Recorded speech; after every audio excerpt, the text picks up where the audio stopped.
Good morning friends, कैसे हैं आप सब। अभी तक आपने संस्कृत साहित्य में देखा कि किस प्रकार से नाटक को पढ़ा जा रहा है। यह नाटक यूपीएससी के पेपर में संस्कृत पाठ्यक्रम के पेपर संख्या 2 में आता है और वर्ग 3 में इसे डिफाइन किया गया। अर्थात यह जो संस्कृत का पेपर है, पेपर द्वितीय, उसमें क्वेश्चन नंबर 3 में नाटक के बारे में हमको हिंदी में विवेचना करना रहता है कि किस प्रकार से हम सभी नाटकों को लिख रहे हैं। उसी के संदर्भ में आपने पहले पढ़ा है स्वप्न वासवदत्तम की कहानी, जो भाष्य की रचना है। भाष्य की 13 रचनाएं हुआ करती थी, उसमें से जो थी स्वप्न वासवदत्तम दूसरी रचना है, उसको आपने एंजॉय किया, पढ़ा, और उस पर क्वेश्चन भी कराए जाएंगे, क्योंकि ये वाले क्वेश्चन स्वप्न वासवदत्तम की कहानी की जो कहानी है उसकी चर्चा आपको पेपर संख्या 2 के क्वेश्चन नंबर 8 में भी मिलता है, जिसमें संस्कृत का हिंदी में अनुवाद करना रहता है। वो श्लोक आपको इस लेक्चर के बाद ही प्रोवाइड कराया जाएगा। आज का नया टॉपिक है मृच्छकटिकम। मृच्छकटिकम की जो कहानी है महाकवि सुद्रक के द्वारा रचित है और यह एक सामाजिक नाटक है। यानी कि जो ये महाकवि सुद्रक जी हैं, ये गुप्त काल के कवि कहलाए जाते हैं और कवियों के लिए गुप्त काल जो है वो स्वर्ग युग कहा जाता था, क्योंकि इसमें बहुत सारे कवियों को संरक्षण प्राप्त था बड़े बड़े राजाओं का। जैसे कि इस काल में राजाओं की चर्चा करें तो हमको मिलता है गुप्त काल में समुद्रगुप्त की चर्चा होती है। इसमें समुद्रगुप्त ने कई प्रधान कवियों को आश्रय प्रदान किया था। फिर से विक्रमादित्य की बात आती है, उन्होंने भी कई कवियों को आश्रय दिया था। तो ये जो कवि होते थे लोग, कभी कभी राजा के गुणगान में अपने कविताओं को लिखते थे, अपने नाटक को लिखते थे, और कई स्वतंत्र कवि होते थे जो सामाजिक दृष्टिकोण को देखते हुए उनकी बातों की विवेचना करते थे। तो उसी में एक ये स्वतंत्र रूप से लिखा हुआ नाटक जो है वो मृच्छकटिकम नाटक कहलाता है। मृच्छकटिकम का शाब्दिक अर्थ होता है मिट्टी का बना हुआ खिलौना, मिट्टी का बना हुआ गाड़ी। मृच्छकटिकम की कहानी है और यह गुप्त काल में रचित कहानी है। यह 10 अंकों में विभक्त है। यह ऐसे नाटक के परिपाटी पे पूर्णतः उतरता नहीं है, क्योंकि नाटक में देखा जाता है तो हमेशा देवी देवताओं की चर्चा होती है, नायक की चर्चा होती है, नायक हमेशा उच्च कुल का होता है। इसमें ऐसा नहीं है। ये कहीं ना कहीं मध्यम वर्गीय यानी मिडिल क्लास लोगों का ही चर्चा इसमें मिलता है और इसमें समाज के हर सेक्टर को टच करने की कोशिश किया गया है।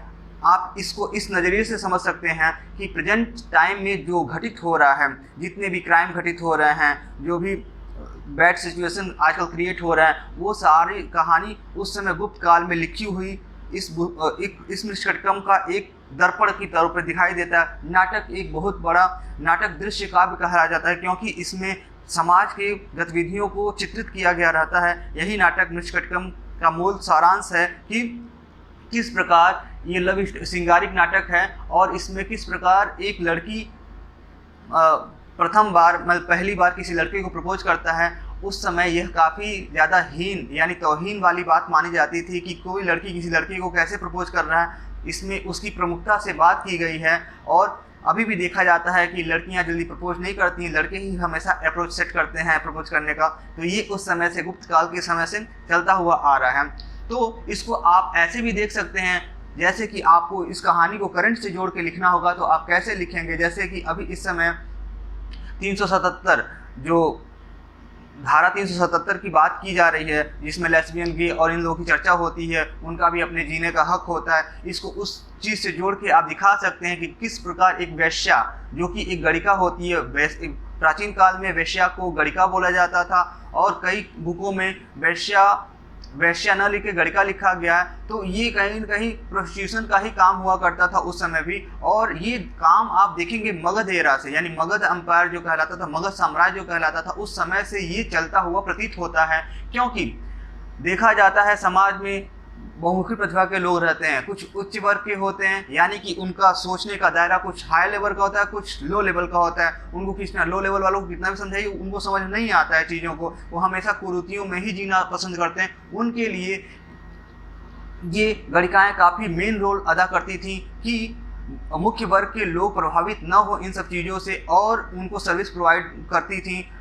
बाइफिजिकल, बाइसेक्सुअल जो भी होता था, ये गणिकाओं का काम यही होता था और ये पूरा प्रशासन में बढ़ चढ़ के भाग लेती थी। यानी कि ये टैक्स पेइंग काम करती, टैक्स को देती थी, यानी कि इनके यहाँ जो सर्विस लेता था वो टैक्स दिया करती थी। जैसे कि इस समय आप देख सकते हैं कि दिल्ली की बात करें तो यहाँ पे रेड लाइट एरिया होता है, कोलकाता की बात करें सोनागाछी है, वहाँ पे रेड लाइट, यहाँ से भी इनकम, इसको ब्लैक इनकम बोला जाता है। इस पे देखा जाता है ट्रैफिकिंग भी होता है, ह्यूमन ट्रैफिकिंग, ये सब चीज़ आप करंट के सिचुएशन से जोड़ते हुए इस कहानी को आगे बढ़ा सकते हैं। और कहीं न कहीं ये जो कहानी का तथ्य रखा गया है कि समाज में सभी को जीने का हक है, किस प्रकार एक गणिका या एक वैश्या है वो अपने उस फील्ड से यानी उस कर्म से निकलकर एक पारिवारिक जीवन जीने की करने की कोशिश करती है, वो किस प्रकार से अप्रोच सेट करती है कि पहले जाकर किसी लड़के को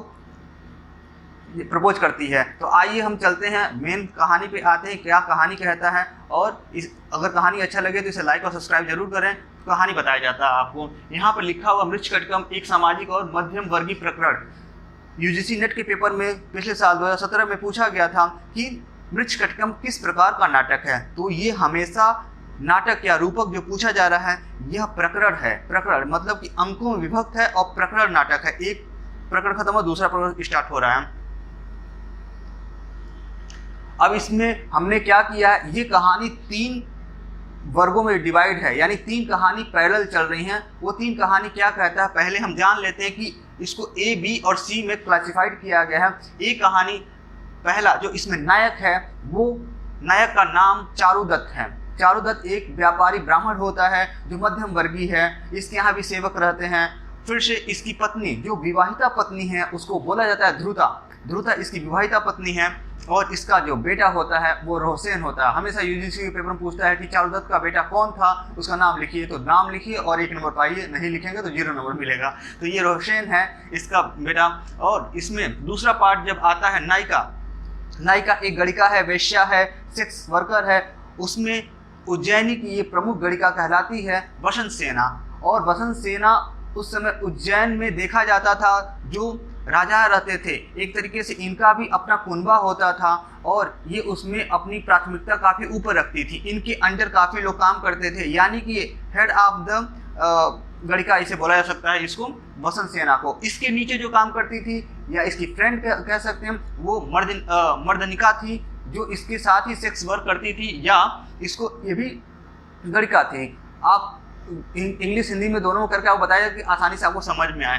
तो ये मदनिका है और इसका जो लव करता है मदनिका से एक इसका ग्राहक जो है सर्विलक होता है, जो कि अपने व्यवसाय से, अपने वर्क से, जॉब से, जो इसका जॉब रहता है चोरी करना, ये चोर होता है सर्विलक। तो इसको आप जाने ये मदनिका से लव करता रहता है और चाहता है ये सर्विलक चाहता है कि मदनिका कैसे भी वसंत सेना के चंगुल से, यानी जितने भी देखते हैं ट्रैफिकिंग में लड़कियों को बेच दिया जाता है, हो सकता है उस समय भी ये कहानी हो कि मदनिका को यहाँ पे कुछ मुद्राएं देकर वसंत सेना के यहाँ रख दिया गया हो कि आपको यहीं रहना है, प्रोस्टिट्यूशन का ही काम करना है। तो ये सोचता है सर्विलक कि हम इसको पैसा देके यहाँ छुड़ा लें और इससे हम शादी कर लें, क्योंकि ये काफ़ी तगड़ा लव करता है मदनिका से। ये डी वाला सेक्टर खत्म हुआ। सी वाले पे आते हैं। सी वाले में क्या होता है कि उज्जैन जो अवंती का बेल्ट होता है या मध्य प्रदेश का भाग इसमें कह सकते हैं जो है वो उज्जैन, अभी भी वहाँ पे उसका नाम प्राचीन नाम अवंती कहलाता था। यहाँ पर बड़े बड़े राजा हुआ करते थे। इसमें मध्यम वर्गीय राजाओं का भी चर्चा होता है। इस कहानी में मध्यम वर्गीय राजाओं की बात की गई। इसमें 2 राजा होते हैं। पहला जो राजा होता है पालक होता है और दूसरा जो राजनैतिक दृष्टिकोण से राजा बनने की चेष्टा करता रहता है, बार बार वो सोचता है कि मैं राजा बन जाऊँ, मैं राजा बन, उसका नाम आर्यक होता है। और बाद में जाकर लास्ट कहानी के जो 10वां अंक, 8वां, 9वां, 10वां अंक स्टार्ट हो रहा है, तो देखेंगे कि आप आर्यक राजा बन जाता है। तो पूछा जाता है कि मृच्छकटिकम में कौन सा ऐसा राजा है जिसके मरने के बाद दूसरा राजा बना। तो मरने वाला राजा हो जाएगा पालक और जो नया राजा बनेगा वो हो जाएगा आपका आर्यक। ठीक है, तो इसके बाद और आते हैं, देखिए यहीं पे लिखा है पालक, और पालक का जो साला रहता है, यानी कि जो पालक राजा रहते हैं उनकी वाइफ का भाई जो रहता है उसे साला बोला जाता है, वो सकार होता है। सकार की नज़र वसंत सेना पर रहती है। एक्चुअली में वसंत सेना काफ़ी सुंदर होती है, क्योंकि किसी की प्रामाणिकता उसकी सुंदरता और उसकी गुणों से ही पैमाइश किया जाता है। तो ये हमेशा उस पर आसक्त अनुरक्त रहता था कि कैसे भी करके हमें वसंत सेना मिल जाए, और उसके लिए काफ़ी चेष्टा किया करता था कि कैसे भी करके हमें वसंत सेना ही चाहिए। तो ये वसंत सेना के हर मूवमेंट पर ध्यान देता रहता था जो सकार रहता था, और अपने जो दोस्तों को लगा दिया रहता था कि तुम गुप्त महामात्य हो, मतलब कि तुम सर्प महामात्य हो देखा जाए। और साथ ही बात किया जाए तो गुप्तचर जो होते थे उनको सर्प महामात्य बोला जाता था। तो ऐसे ही ये अपने गुप्तचर को छोड़ दिया करता था कि देखो ये लड़की का मूवमेंट कैसे है, कहाँ पे जाती, कभी अकेले मिले तो बताना हमें, इसको छोड़ा नहीं जाएगा, इसको कैसे भी करके हम जाके प्रपोज करेंगे और एक्सेप्ट कर लेती है तो इसको हम अपनी वाइफ बना के रखेंगे। ये सकार की सोच थी। सकार को बाहरी बल प्रदान करने के लिए या उसको सपोर्ट करने के लिए इसके दोस्त विटक होते हैं, और इसका दोस्त सर्विलक भी रहता है जो कि आंतरिक भावनाओं को, अंदर की बातों को उसको वहां तक पहुंचाता है।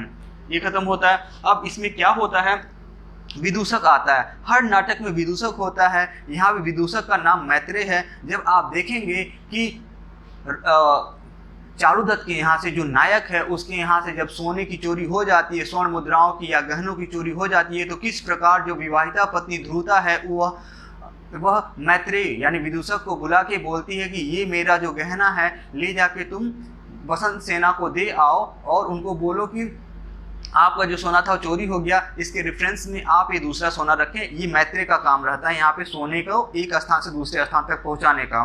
ठीक है, सोने यानी गोल्ड की बात हो रही है यहाँ पे। अब आइए बौद्ध भिक्षु जो होता है संवाहक होता है। यह संवाहक चारुदत्त के यहाँ एज ए सेवक काम करता था, उसके अनुनय विनय मतलब उसके कार्यों को करता था। और ऐसे ही सेवक एक और आपको मिलता है जो वसंत सेना के यहाँ काम करता, उसका नाम रहता कर्पूरक। देखा जाए तो वसंत सेना के हर काम को अच्छे तरीके से क्रियान्वित करता था। उसमें देखा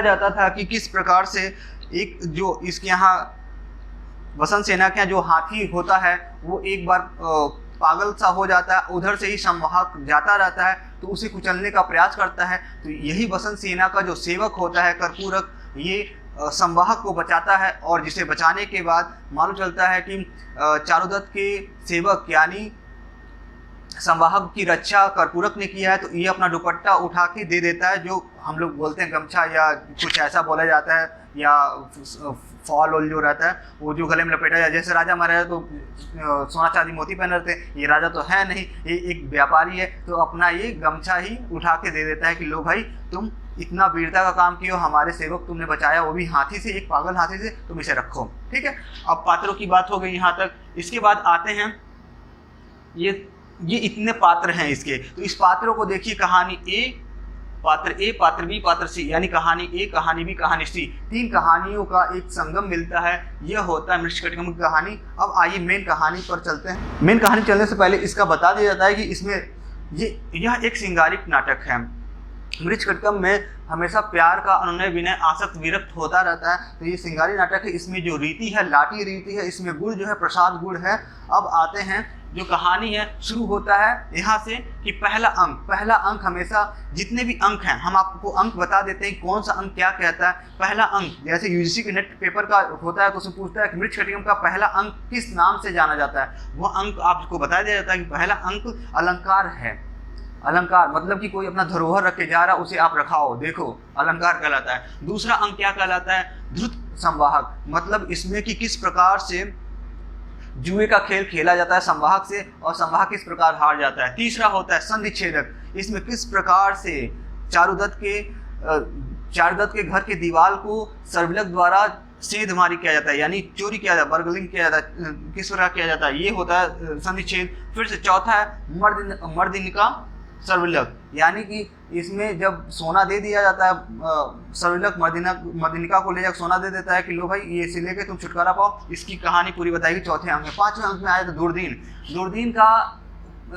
दूरदीन को मैं इस प्रकार से क्लब करना चाहूँगा, जैसे मान लीजिए कि कोई लवर हैं, गर्लफ्रेंड बॉयफ्रेंड हैं लोग, वो चाहते हैं मिलना, लेकिन परिस्थितियाँ ऐसी हो जाती हैं कि घनघोर बारिश आ रही है, मिल नहीं पा रहे हैं, एक दूसरे से नहीं मिल पा रहे हैं, लेकिन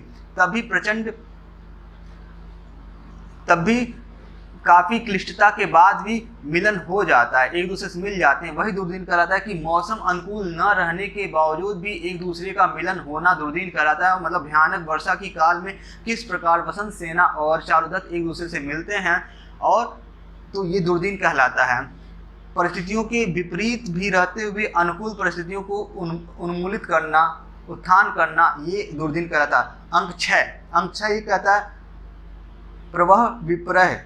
मतलब प्रवाह विपर्य का मतलब ये होता है कि इसमें देखा जाता है कि जो गाड़ी में जाने के लिए वसंत सेना के जाने के लिए गाड़ी मंगाया गया था चारुदत्त द्वारा, वह गाड़ी किस प्रकार बदल जाती है, किस प्रकार वहाँ सकार की गाड़ी आ जाती है, ये प्रवाह विपर्य मतलब गाड़ियों का एक्सचेंज हो जाना, चेंज हो जाना। जैसे जाना उससे न जाके जिस गाड़ी से नहीं जाना उस गाड़ी में आदमी बैठ जा रहा है। जैसे मान लीजिए आपको जाना है इलाहाबाद, आप चले गए जम्मू कश्मीर, ये इस तरह गाड़ी चेंज हो गया आपका। अब आइए 7वें अंक में क्या है, जो राजा बनने की चेष्टा करता रहता है आर्यक, वो किस प्रकार से जो पहला राजा रहता है उसके यहाँ बंदी बनाया गया था, उसके यहाँ से भाग कर आता है और अपहरण बनाया गया। ये 7वां अंक आर्या का अपहरण करके लिखा है। तो इसमें आर्यक को किस प्रकार से अपहरण किया जाता है, यह किस प्रकार से चारुदत्त से अभयदान मांगता है कि तुम मेरी डेटा को मत डिस्क्लोज करो, हम चुपचाप चले जाना चाहते हैं, हमें बंदी बना के लोग रखे हैं और हम चाहते हैं कि अपने राज्य में हम भाग जाएं, चले जाएं और कैसे भी करके हमें यहाँ से निकलवा दो। उसी गाड़ी में जिसमें वसंत सेना जाने वाली रहती, उस गाड़ी में भूल से ये बैठ जाता है और जिसमें वसंत सेना को जाना चाहिए था उसमें वो सकार गाड़ी में बैठ जाती है। ठीक है, अब 8वें अंक में आते हैं। 8वें अंक में ये कहता है वसंत सेना मोटन। अब मान लीजिए कोई इतने दिनों से प्रतीक्षा कर रहा है कि हमें ये लड़की मिल जाए, बाय डिफॉल्ट उसे लड़की मिल जाती है। मतलब संयोग न होते हुए संयोग ऐसा होता है कि उसे वो लड़की मिल जाती है, तो उसको तो आंतरिक काफ़ी खुशी होगी, चलो भाई इतना प्रयासों के बाद ये खुद ही चल के आ गई हमारे। तो यही हाल सकार के साथ हुआ कि सकार की गाड़ी में जब जाके वसंत सेना बैठ गई तो उसको अंदर से काफ़ी प्रफुल्लित हो गया कि बिना किसी कोशिश के ही ये लड़की हमारे गाड़ी में बैठ गई। अब तो इसको मैं प्रपोज कर ही डालूंगा, प्रपोज कर दूंगा, प्रणय कर दूंगा। प्रपोज का मतलब संस्कृत में प्रणय होता है, प्रणय कर डालूंगा। तो ये जाता है एक बाग में, वहाँ पे जाकर अपने जो बाग का नाम होता है पुष्पकर्ण बाग होता है, वहाँ जाकर ये बोलता है कि मैं आपसे लव करता हूँ, मेरा प्रपोजल आप स्वीकार कीजिए। लेकिन कहीं न कहीं देखा जाए जो वसंत सेना थी वो गणिका तो थी, लेकिन उसका प्यार जो था वो चारुदत्त के लिए था। जैसे होता है ना कि चलिए उसे बाद में बताया जाएगा। ये पुष्पकर्ण बाग में जाके मिलती है और सकार के निवेदन को ठुकरा देती है। तो ये इस कहानी वसंत सेना का मोटन मतलब वसंत सेना का गला किस प्रकार सकार द्वारा दबाया जाता है जब उसके अनुनय विनय को नहीं मानती है ये वसंत सेना, तो उसको अधमरा करके भाग जाता है वो वहाँ से सकार। 9वें अंक में क्या होता है कि अब जब लड़की मिली नहीं तो वो ऐसा क्लाइमेक्स सेट करता है, जाके राजा अपने जीजा से जो रहते हैं राजा, उनसे जाके बोलता है, राजा से नहीं बोलता है, जाके न्यायालय डायरेक्ट रह जाता है, उसमें न्यायालय को व्यवहार बोला जाता था, वहाँ जाके बोल देता है कि देखिए ये सारा सोना इसका हड़प लिया जो वसंत सेना का चारुदत्त ने और उसको फिर से मार दिया है। तो ये इसमें व्यवहार में बात है। उपसंहार में क्या होता है कि जब वसंत सेना होती है उसका गर्दन दबा दिया जाता है, तो वो अधमरी अवस्था में फिर से बौद्ध भिक्षु को मिल जाती है और वो आके पूरे कहानी को डिस्क्लोज करती है। तो संवाहक वहाँ पे जो सकार होता है वो कहीं न कहीं मृत्युदंड मिलता है। तो ये तो रहा अंकों का डिवीजन की अंक किस प्रकार से है, इसमें कौन सा अंक क्या कहता है। तो अंक पे विशेष ध्यान दीजिए, कहीं भी शुरू करने से पहले आपको अंक ही हाईलाइट करना है। यूपीएससी का पेपर पूछेगा कि सोने की गाड़ी की चर्चा किसमें की गई है, तो वो आपको बताना है कि इस अंक में सोने की गाड़ी की चर्चा किसमें गला मोटन किया गया है इसका वसंत सेना का, फिर से किसमें अलंकार न्यास क्या होता है। ये सब आपको अंक बहुत अच्छी तरीके से याद होना चाहिए। आप कभी मृच्छकटिम कहानी लिखें तो जितना मैंने इस पर लिखा है इसमें और इन्हेंस करके आप चीज़ों को ग्राफिकल प्रेजेंटेशन करके उसको अच्छा नंबर पा सकते हैं। तो आइए अब कहानी की डेप्थ को मतलब कि गहराई को जानने की कोशिश करते हैं। तो अब शुरू होता है कहानी, आपको यहाँ से बताया जाता है। कहानी ये कहता है, पहला अंक जो है यह सेट पूरा लगा है उज्जैनी में। आप कल्पना कीजिए, आपको कल्पना कराया जा रहा है कि यह जो पूरा कहानी है मध्य प्रदेश का जो उज्जैनी बेल्ट या अवंती बेल्ट है जो पहले से ही लोहे के लिए फेमस था। उस समय मध्य प्रदेश देखा जाए तो छत्तीसगढ़ तक के एरिया को कवर करता था। वहाँ पर अभी भी बैला डेला की खाने हैं जहाँ पे लोहा होता था, जो अस्त्र शस्त्र में पारंगत रहते थे वो काफ़ी ज़्यादा उत्कृष्ट होते थे। मगध की भी यही बात की जाती है, उज्जैन की भी यही बात की जाती है। तो यहाँ के राजा हमेशा बलिष्ठ होते थे। तो ये मध्यम वर्गीय राजाओं की कल्पना को उकेरा गया है। तो पहले अंक में ये कहा जाता है अलंकार न्यास। इसमें क्या होता है, एक घनघोर रात्रि में जब वसंत सेना अपने घर से कुछ दूर गई रहती है किसी कार्य से, हो सकता है किसी कार्य से गई हो, तो इसका पीछा करते हुए जो यही सकार, जो राजा का बहनोई होता है या साला जिसे बोलते हैं, ये जो होता है, यह अपने दोस्तों के साथ वसंत सेना को दौड़ाने लगता है। वसंत सेना को नहीं मालूम होता है कि ये सकार है, उसके पीछे भी उसका पीछा कर रहे हैं। तो क्या होता है कि यह उज्जैनी की गलियों में भागना शुरू कर देती है। अब अकेली लड़की है, उसके पीछे कुछ लड़के लगे हुए हैं कि नहीं इसको हमें कैप्चर करना है, पकड़ना है। तो वो पहले तो सोचे कि मैं इतना गहना, और गणिकाएँ सब जो होती हैं वो काफ़ी सुसज्जित होती हैं, या आप देखेंगे जो भी आपके यहाँ सोहर गाने, कुछ ऐसा गाने आती हैं जैसे जो होते हैं सब लेस्बियन, ये सब जो लोग बच्चे पैदा होते हैं तो आप देखेंगे गांव में डेफिनेटली आते हैं सोहर गाने के लिए, सब गाने के लिए, तो काफ़ी ज़्यादा सुसज्जित होके आते हैं। तो ये भी उस कल्पना कीजिए कि उस समय कुछ ऐसे गहने पहनी होगी, तो उसको ये लगा कि जो मैं गहने पहनी हुई हूँ उसके नाते मेरे पीछे चोर उचक्के लगे हुए हैं जो कि इसे लूटना चाहते हैं, इस गहने को चुराना चाहते हैं। तो इसको कैसे भी करके हमें अपने शरीर से परित्याग करके और दूसरे सिंपल कपड़ों में निकल जाना उचित होगा। तो ये दिमाग में सोचते हुए, दौड़ते हुए, भागते हुए जाती है और देखती है किसी का घर खुला रहता है, और इसको पहले से मालूम रहता है कि ये चारुदत्त का घर है, क्योंकि चारुदत्त को पहले जानती रहती है। जो वसंत सेना होती है ये जाके चारुदत्त के घर में छिप जाती है। जब चारुदत्त के घर में छिप जाती है दरवाजे के पीछे, तो उस समय चारुदत्त रहता नहीं है। कुछ 10-12 मिनट बाद चारुदत्त का एंट्री होता है उस घर में, जो कि नायक है इसका, और इस नायक के साथ ही जो इसका संवाहक यानी जो इसका मित्र होता है, संवाहक मित्र बोले या सेवक बोले, ये भी उस समय रहता है।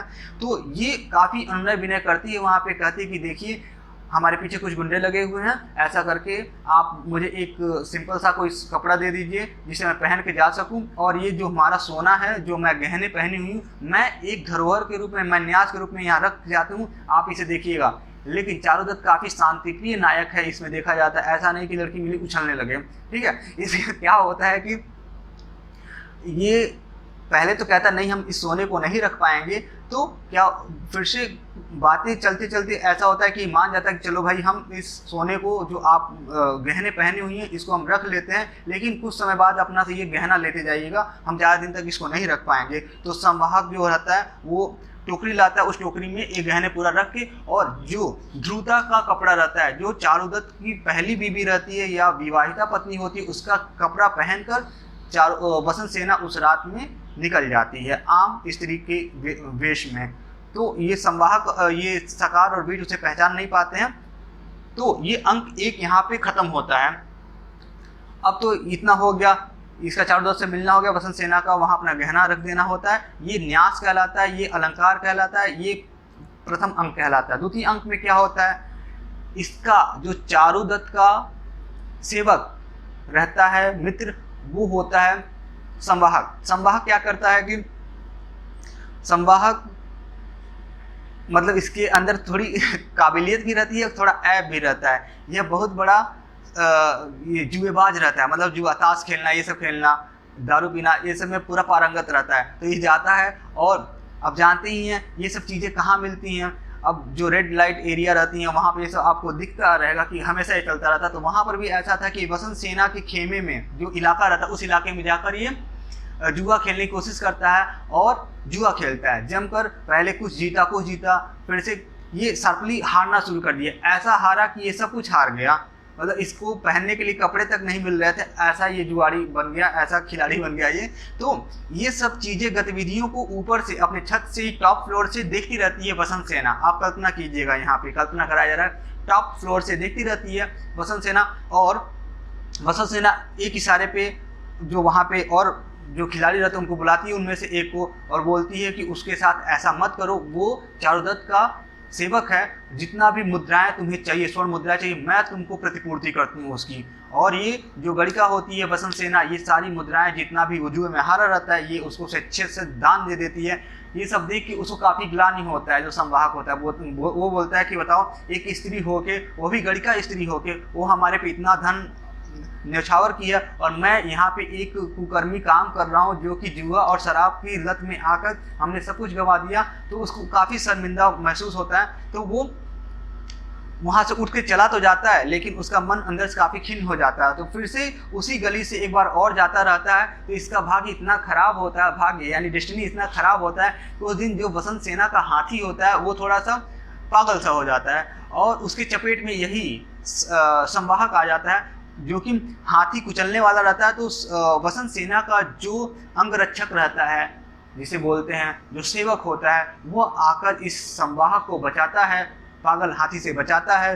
तो क्या होता है कि इतना बचाए जाने के बाद जब मालूम चलता है चारुदत्त को ये तो जान से जाने वाला था जो हमारा संवाहक था, तो वो जो आदमी बचाया रहता है, जो अंगरक्षक होता है, जिसका नाम कर्पूरक रहता है, उसको आकर एक मतलब ये तो राजा है नहीं जो अपना चारुदत्त नायक है, वो गमछा या जिसे दुपट्टा बोलते हैं हम लोग अपने भाषा में, दुपट्टा उठा के इसको एक तरीके से प्रशस्ति मतलब कि एक दान के तौर पर ले देता है कि तुम इसे रखो, तुम्हारी काबिलियत के नाते, तुम्हारे वीरता के नाते मैं अपनी तरफ से ये तुमको दुपट्टा देता हूँ। जैसे होता है ना कि बोला जाता है मैं आपको कुछ नहीं दे सकता, मैं आपको आशीर्वाद देता हूँ, वैसे यहाँ पर बोला जा रहा है कि मैं आपको अपना दुपट्टा दे रहा हूँ। तो ये अंक द्वितीय यहाँ पर समाप्त होता है।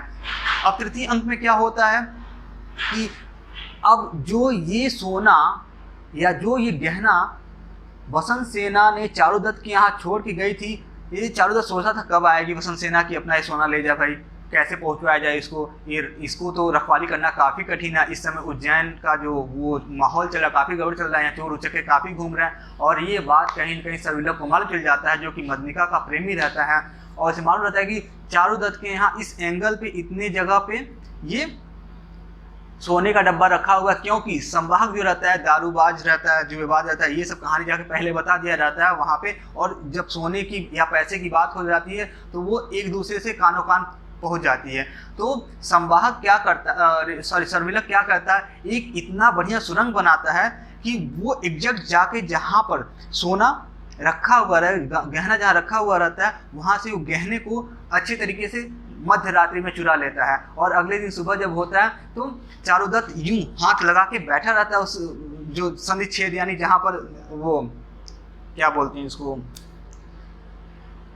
जहाँ पर ये संधि छेद यानी छेद जहाँ मारा रहता है, वहाँ पर वो देखता है कि कितने स्टाइल से इसने मारा कि हम लोग को थोड़ा ही भनक तक नहीं लगा और सारा पैसा लेकर रफूचक्कर हो गया। और हम दोनों तो संवाहक और मैं चारुदत्त सोता ही रह गया, और ये इतनी काबिलियत से अपनी पराकाष्ठा को प्रमाणित करके चला गया कि बताओ ये चोर भी कितना टैलेंटेड रहा होगा कि यहाँ सोते हुए आदमी को थोड़ा भनक नहीं हुआ, ये इसी कल्पना में सोया हुआ। इसे ये नहीं गम है कि बसंत सेना का सारा गहना चला गया।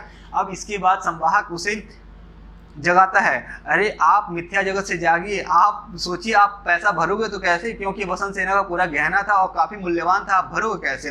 तो ये संधि छेदक हो जाता है यहाँ पे एक तरीके से, यहाँ पे सोने की चोरी जो हो जाती, गहने चोरी हो जाती, इसको अंक तृतीय में कहा गया। अंक 4 में मदनिका सर्विलक।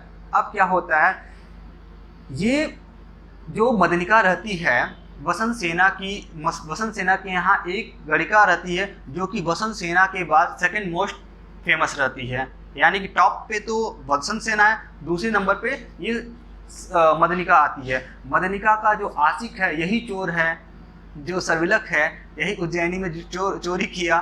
और क्यों चोरी किया, ये चाहता था कि हम लोग वैवाहिक जीवन स्थापित करें, यानी कि जो सर्विलक है और ये मदनिका है, ये चाहते थे कि हम लोग वैवाहिक दाम्पत्य जीवन को अपनाएं। इसके लिए कहीं न कहीं बसंत सेना के खेमे से इसको बाहर निकलना होगा, तो वहाँ पे इसे पैसा देना होगा जो मदनिका होगी, क्योंकि यहाँ पे कुछ मूल्यों पे इसे रखा गया होगा। जैसे होता है ना कि देह व्यापार में या जब ह्यूमन ट्रैफिकिंग होता है तो उसको कुछ पैसों में बेच दिया जाता है हमेशा के लिए, जिंदगी भर। ऐसे इन लोगों के साथ भी हुआ, इसीलिए ये जो गहना लाया रहता है उसे दे देता है। अब जब गहना बसंत सेना के पास जाता है, बसंत सेना तुरंत पहचान जाती है, ये गहना तो हमारा है जो कि हमने चारुदत्त के यहाँ रखा था, ये तुम्हारे पास कैसे आया। तो इसने पहले काफ़ी कहा कि नहीं, मेरे जो लवर हैं वो काफ़ी अच्छे पोस्ट पे हैं, ये काम करते हैं वो काम करते हैं, लेकिन काफ़ी गर्म आवाज़ में जब बसंत सेना बोलती है तो इशारा पोल खुल जाता है, क्योंकि जब ये जाके अपने फ्रेंड से पूछती है, जो लवर सर्विलक रहता है उससे पूछती है, तो ये बता देता नहीं मैं ऐसा कुछ नहीं हूँ और मैंने चोरी करके तुम्हारे लिए ये पैसा लाया है। ठीक है, तो अब ये बात बताने के लिए वसंत सेना भी परेशान है कि आपके यहाँ जो चोरी हो गया वो चीज़ मुझे मिल गया है, आप परेशान मत होइए, ऐसा कुछ मत कीजिए, हम आपसे मिलना चाहते हैं, ऐसा कुछ प्लानिंग बना रही रहती है। तो अभी इधर इसे तो अपना गहना मिल गया रहता है वसंत सेना को, लेकिन जो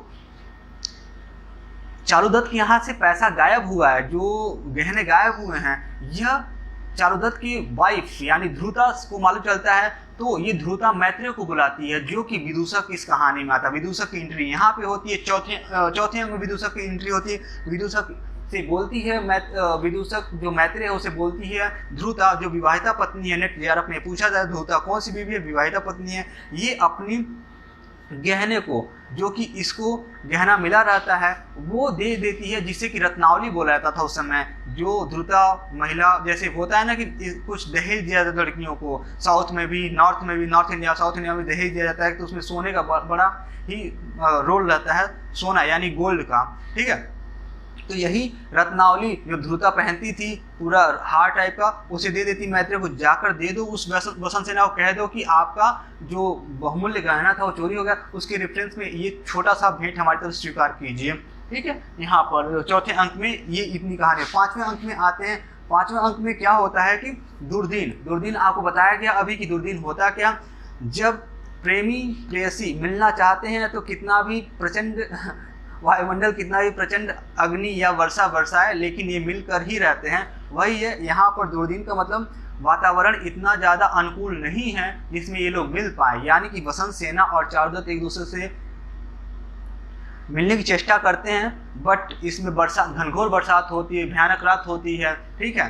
तो कॉलिंग पहले आती है वसंत सेना की तरफ से कि मैं आपसे मिलना चाहती हूँ, तो मिडनाइट का टाइम फिक्स होता है इन लोगों मिलने का, और मिलते मिलते मिडनाइट का जो टाइम फिक्स होता है तो ये दुर्दिन कहलाता है। और जब मिलते हैं ये लोग तो ये पूरी व्यथा बताती है जो वसंत सेना होती है कि आपके यहाँ जो चोरी हो गया वो चीज़ मेरा ही था, और मेरे यहाँ जो काम करती है लड़की उसी का लवर हमें लाकर ये सोना दिया, और जो चोरी हुआ था वो हमें मिल गया। आप ऐसा कीजिए, जो आपको ये रत्नावली जो आपकी वाइफ भिजवाई हैं आप इसे अपने पास ही रखो, क्योंकि मेरा जो संपत्ति था मुझे मिल चुका है, ये सब बताया जाता है। तो वहाँ एक वन नाइट स्पेंड करती है मदनिका वसंत सेना, ठीक है।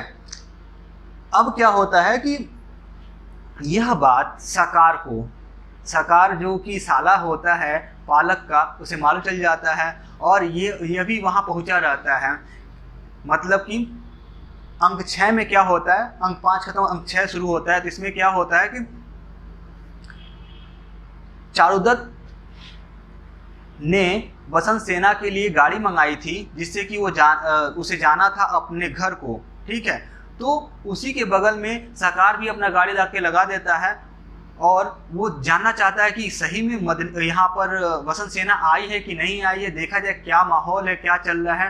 तो जब वसंत सेना चारुदत्त के घर से निकलती है तो सकार देख लेता है उसे, और वो दंग रह जाता है कि ये रात भर कैसे रुक गई इसके यहाँ, और हम लोग को तनिक भी भनक नहीं लगा।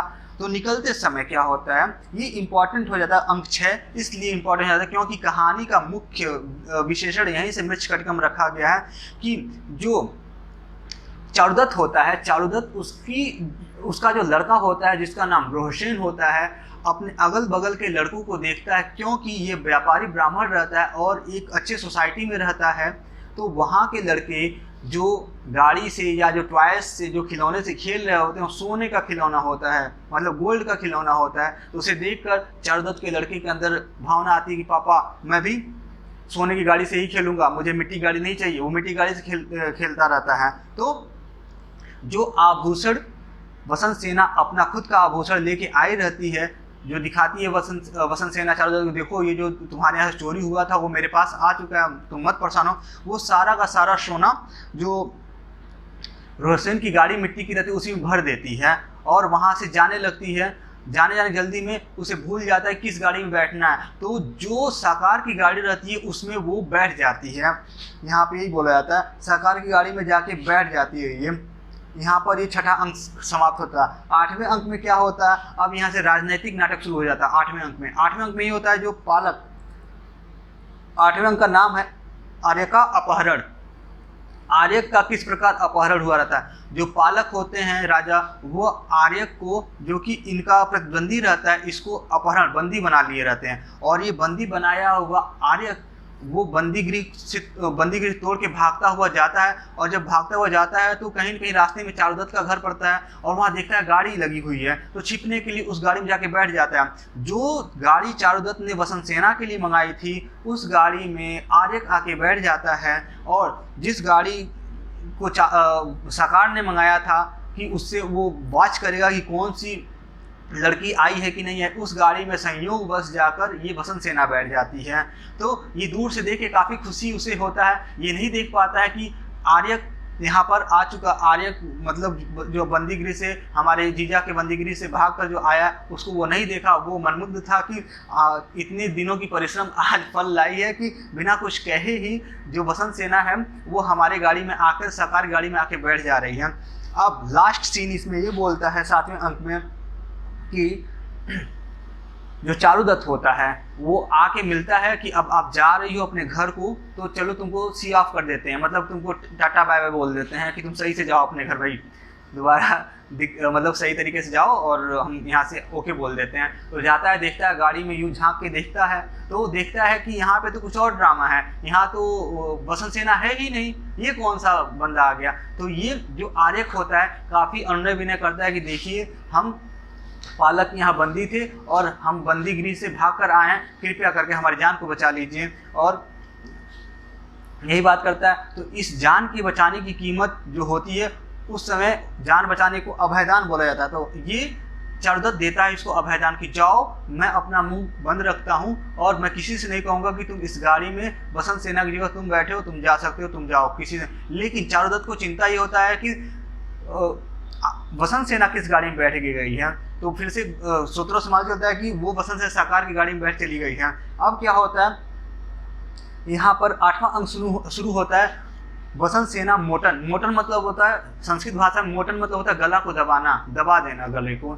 अब इसमें क्या होता है कि जब साकार की गाड़ी वसंत सेना बैठ जाती है तो साकार चुपके से आता है, रथवाहक के तौर पे रथवाहक को भगा देता है वहाँ से और इसको एक वन में ले जाता है जिसका नाम होता है पुष्पकरणे बाग, ठीक है ना। वहाँ जाकर अपने लव को, यानी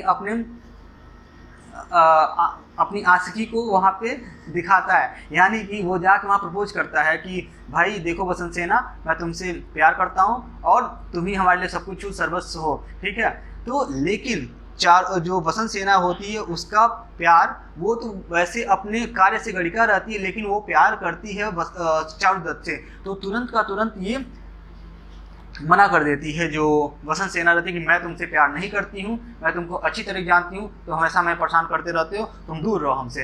यह लड़की का, क्योंकि ये काफ़ी ज़्यादा आसक्त रहता है साकार, जब इतनी बातें सुनता है, जैसे कि आज के समय भी होता है, वन साइडेड लव हो जाता है ना, तो वही केस इसके साथ था।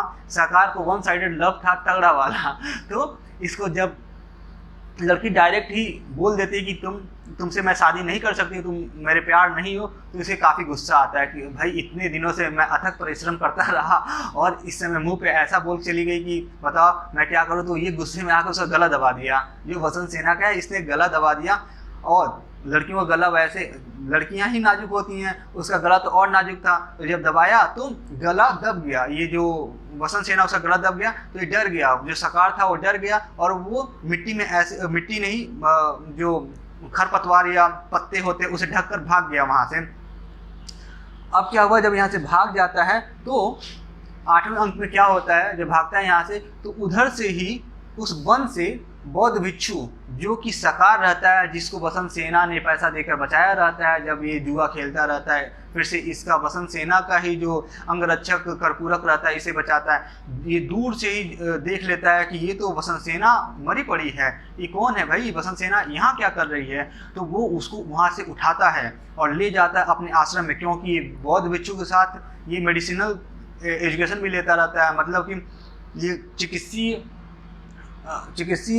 शिक्षा भी लेता रहता है। तो ये उसको स्वस्थ और समुचित व्यवस्था दिलवाता है कि जिससे ये त्वरित ही स्वस्थ हो सके। तो ये बौद्ध भिक्षु उसको वहाँ से ले जाता है और ये स्वस्थ हो जाती है। अब एक्चुअली में सकार को लग गया था कि बसंत सेना मर गई है। अब क्लाइमेक्स ये सेट करना चाहता है कि मैं कुछ नहीं किया हूँ, सारा जुर्म जो किया है वो चारुदत्त ने किया है।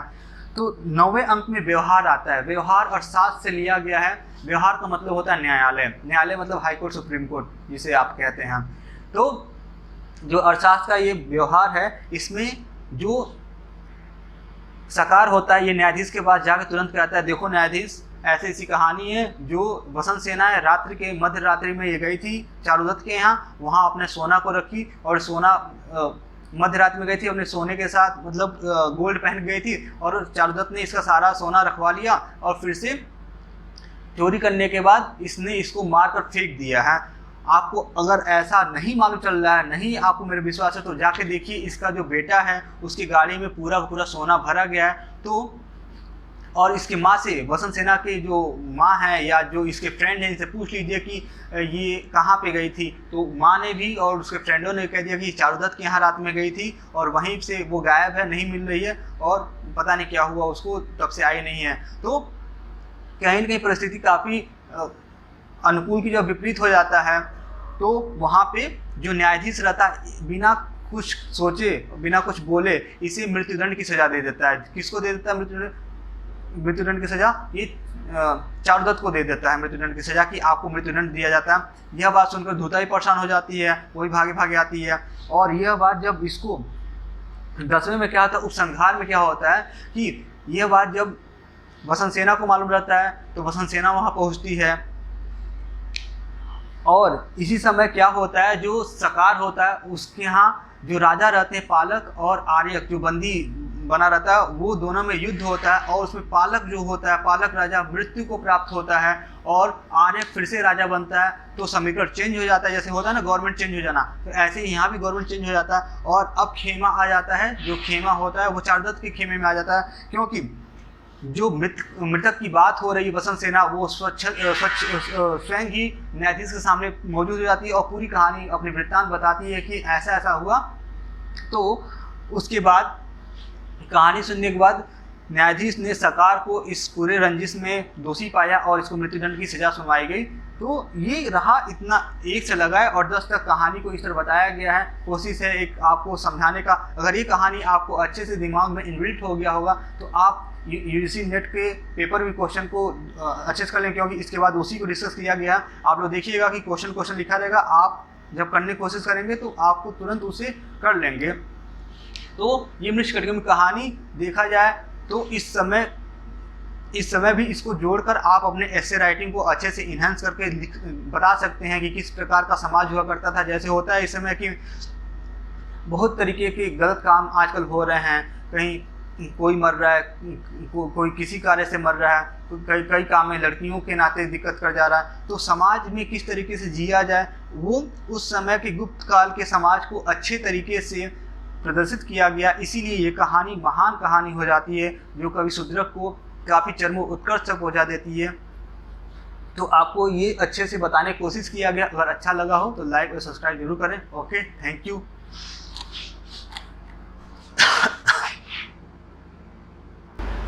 हाँ तो फ्रेंड्स, अभी तक आपने पढ़ा मृच्छकटिकम की कहानी को, जो महाकवि शुद्रक द्वारा रचित है। यह 10 अंकों में विभक्त है और यह एक प्रकरण कहानी है। ये सामाजिक गतिविधियों को निरूपित करता हुआ समाज में मध्यम वर्गीय लोग किस प्रकार रहते थे, उसमें क्या गणिका का काम है, वेश्या क्या करती हैं, गणिका वेश्या एक ही होती हैं, इसमें सर्वलक का क्या काम है, शुद्रक क्या इसमें चारुदत्त ने क्या किस प्रकार अपना रोल निभाया, बसंत सेना का क्या रोल है, फिर से मदनिका का क्या रोल है, उसके बाद मैत्रेय का क्या रोल है। ये सब जानने के बाद हम इस कहानी के क्वेश्चन आंसर करेंगे, जो नेट जेआरएफ के क्वेश्चन में भी आए हुए 2017 में 2018 में जिसका पूछा हुआ है। यूपी टेट सी टेट के एग्जामिनेशन में किस प्रकार से क्वेश्चन बने हुए उसको जानने की कोशिश करते हैं। आइए इस व्हाइट बोर्ड पे चलते हैं, देखते हैं कि कौन से क्वेश्चन किस प्रकार से एराइज हुए। तो पहला क्वेश्चन आता है, मृच्छकटिकम कस्य कृति रस्ति।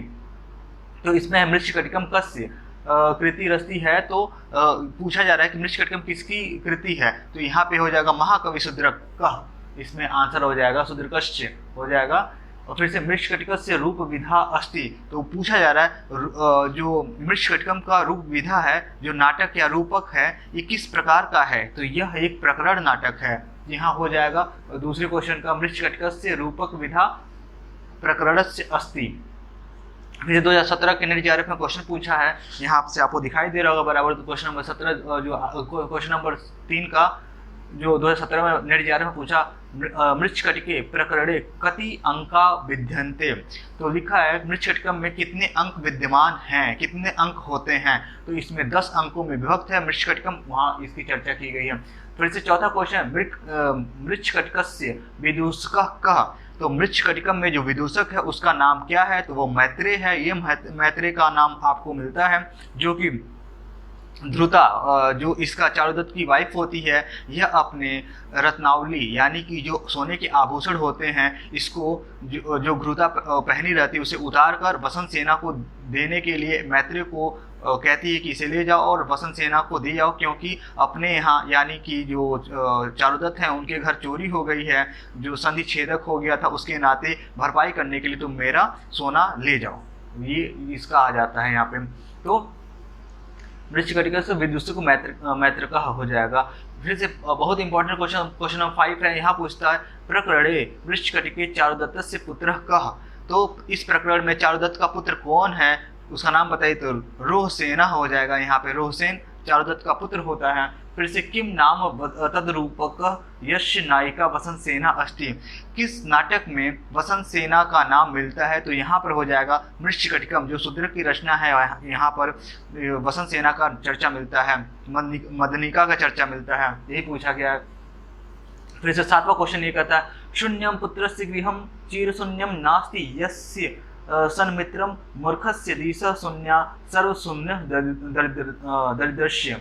तो यह कहीं न कहीं वैश्या के गणिका के घर के ऊपर बताया जा रहा है कि गणिकाओं के घर पुत्र किस प्रकार नहीं होते हैं, किस प्रकार से दरिद्रता होता है। तो यह किस प्रकार के नाटक से लिया गया है, तो यहाँ पर मृच्छकटिकम भी आ जाए, मृच्छकटिकम ही लिखा जाएगा। इस तरह के क्वेश्चन आजकल नेट जीआरएफ में ज़्यादा आने लगे हैं। जो क्वेश्चन नंबर 7 है, इस प्रकार श्लोक दे देते हैं, गद्य दे देते हैं, पद्य दे देते हैं, इसको आपको जानना पड़ता है।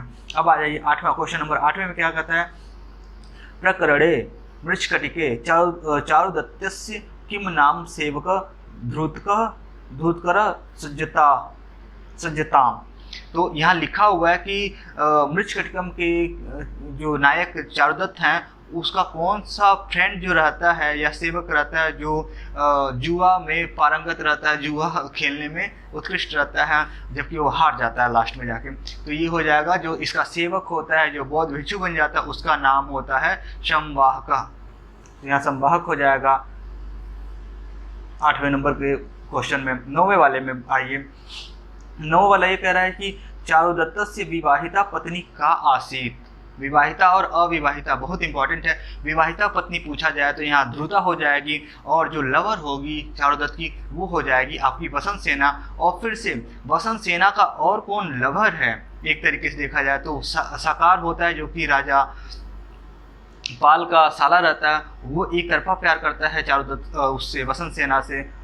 तो यहाँ पर क्या हो जाएगा, चारुदत्त विवाहिता पत्नी का नाम अस्ति, तो वो ध्रुता हो जाएगी, जो कि अपना स्वर्ण आभूषण दे देती है वसंत सेना को, लेकिन वो लेती नहीं है, वापस कर देती है। उसके बाद आता मृच्छकटिके कस्य राज्ञ हत्या क्रियते। मृच्छकटिक के किस राजा का हत्या किया जाता है, तो इसमें 2 राजा, पहला राजा जो रहता है वो मृत्यु को प्राप्त हो जाता है, जो पालक होता है। तो यहाँ पे पालक हो जाएगा, राजा का नाम जो है पालकस्य लिखा जाएगा, कश्य पूछा है तो पालकस्य हो जाएगा। और दूसरा जो राजा लास्ट में बनता उसका नाम क्या, उसका नाम आपका हो जाएगा, उसका नाम आपको बता दिया जाता है, क्या नाम है, आर्यक। जो लास्ट में राजा बनता है उसका नाम आर्यक होता है। और इसी ने कहीं ना कहीं आर्यक पहले बंदी बना रहता है, और ये बंदी जो छूट जाता है, बंदी गृह से भाग जाता है, तो ये पालक को मारकर खुद राजा बन जाता है। ओके, उसके बाद यहाँ पे आता है क्वेश्चन नंबर 11 की चर्चा की जाए। मृच्छकटिके मदनिका कस्य प्रेमिका अस्ति। मृच्छकटिक में मदनिका किसकी प्रेमिका रहती है, तो भाई ये चोर वाले अपने ही हैं, जो चोर संधि छेदक किए थे वही इनके प्रियतम होते हैं। तो इनका नाम क्या है, इनका नाम है सर्विलक। सर्विलक जो रहते हैं इनका नाम, यही मदनिका के आशिक होते हैं, प्रेमी होते हैं, क्योंकि जो मदनिका रहती है ये वसंत सेना के यहाँ रहती है, और एक तरीके से ये मदनिका वसंत सेना के बाद दूसरी नंबर की गणिका होती है, जो कि उज्जैन में फेमस होती है। टॉप क्लास की जो गणिका रहती है, वेश्या रहती है, उसका नाम वसंत सेना रहता है। उससे सेकंड नंबर पे मदनिका आता है। मदनिका का आशिक का नाम सर्विलक होता है, तो सर्विलक यहाँ पे लिखा गया। फिर से लिखा गया 12वां क्वेश्चन, मृच्छकटिका स्वीकारे स्वरड़ा भूषणे पूरयंती। तो मतलब मृच्छकटिक में हाँ, तो इसका जो आंसर हो जाए इसका नाम घृता हो जाएगा, क्योंकि जब मृच्छकटिक में जो चोरी हो गया रहता है सोना, उसको कौन पूरा करने के लिए अपना सोना देता है, तो वो घृता हो जाती है। जो चारुदत्त की विवाहिता पत्नी होती है वही उसका नाम आ जाएगा। फिर से आ जाएगा चारुदत्तस्य गृहे भीतरो संधि कृत्वा कः आभूषणम चोरयति। तो यहाँ लिखा हुआ है कि चारुदत्त के रूम में सेंध मारकर यानी संधि छेदक करके किसने सारे गहनों को चुरा लिया, तो ये सर्विलक होगा, जो मदनिका का प्रेमी रहता है वो यहाँ पर आ जाएगा। अब आते हैं इस क्वेश्चन पे, क्वेश्चन नंबर 14 पर। पालके मृत संति कह राजा भवंती। जो पालक उज्जैन का राजा रहता है, इसकी जब मृत्यु हो जाती है तो उज्जैन का राजा कौन बनता है, तो इसका उज्जैन का राजा जो होगा आर्यक हो जाएगा, ये बनता है। तो यहाँ पे आर्यक लिखा है, पाल के मृत्यु संति आर्यक राजा भवंती, ठीक है। अब फिर से आता है 15वां, सकार ताड़िता, यानी जो सकार पालक का जो साला रहता है, इसको सकार ताड़िता वसंत सेना मृत्यु मुख्यात कह मोचयंती। मतलब कहने का ये क्वेश्चन का अर्थ ये है कि जो सकार रहता है, इसके मृत्यु कर देने के बाद, मतलब कि वसंत सेना को मृत्यु प्राय छोड़ देने के बाद वसंत सेना को किसने बचाया, ये पूछा जा रहा है। तो जिस वसंत सेना ने जिसको बचाया था, उसी को वसंत सेना को फिर से उस व्यक्ति ने बचाया। उस व्यक्ति का नाम संवाहक हो जाता है, जो कि बौद्ध भिक्षु बन जाता है। ये संवाहक पहले इसका चारुदत्त का सेवक रहता है, और जिसे वसंत सेना घृत क्रीड़ा से यानी कि जुए की खेल में से इसे वापस बचाया था। तो ये कहीं बाद में बौद्ध भिक्षु बन जाता है और इसका मेडिसिनल उपचार करता है, ट्रीटमेंट करता है, तो ये जाके सही हो जाती। क्योंकि जब वसंत सेना को सकार ने अपना प्रणय विनय दिया, यानी कि अपना वन साइडेड प्यार का इजहार किया, तो वसंत सेना ने इसे मना कर दिया कि नहीं, मैं तुमसे प्यार नहीं करती हूँ।